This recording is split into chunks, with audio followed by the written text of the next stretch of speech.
ہے کہ بھائی آپ فلاں مسجد میں جانے سے منع کرتے ہو، فلاں مسجد میں جانے سے منع کرتے ہو. بھائی مسجد تو ایک ہے، اللہ کا گھر ہے.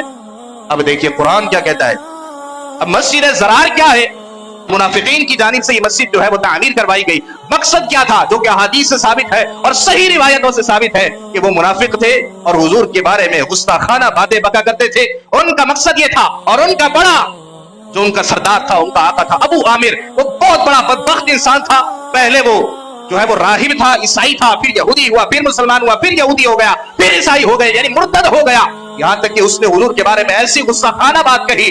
کہتا ہے کہ اللہ تبارک و تعالیٰ اگر ہم میں سے جو حق پر نہیں ہے اللہ اسے سفر میں مار دے، اللہ اسے تباہ و برباد کر دے. جب اس بدبخت نے یہ دعا مانگی تو میرے آقا نے زور سے کہا آمین، کیونکہ میرے حضور تو جانتے تھے کہ حق پر کون ہے اور باطل پر کون کھڑا ہے. تو میرے آقا نے کہا آمین. اور پھر ایک وقت ایسا آیا کہ جب ابو عامر سفر کے لیے نکلا تو اللہ کا اس پر ایسا عذاب آیا کہ اس عذاب میں وہ بلیا میٹ ہو گیا. اور حضور یہاں مدینے میں تھے جب وہ بدبخت وہاں پر مرا تو میرے آقا نے صحابہ کے درمیان میں کھڑے ہو کر خطبہ دیا اور فرمایا کہ اللہ کی حمد ہے کہ اللہ نے ایک گستاخ کو ختم فرما دیا ہے، اللہ نے ایک گستاخ کو تباہ و برباد فرما دیا ہے. حضور مدینے سے بیٹھ کر دیکھ رہے تھے کہ وہاں وہ کیسا گستاخ مر رہا ہے. تو مسجد ساری برابر نہیں ہوتی، اور یہ مسجد ضرار وہ ہے. بھئی حضور سے زیادہ رحمت للعالمین کون ہے؟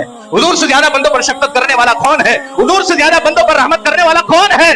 حضور نے خود صحابہ کو حکم دیا. 4 صحابہ ایسے تھے، حضور نے فرمایا کہ جاؤ اور اس مسجد کو گرا دو، اس مسجد کو تباہ و برباد کر دو، اور اس مسجد کو جا کر آگ لگا دو. پھر یہ 4 صحابہ جھومتے ہوئے، چونکہ حضور کا حکم تھا، مسجد ضرار کے سامنے گئے، آگ سے جا کر مسجد ضرار کو جلا دیا.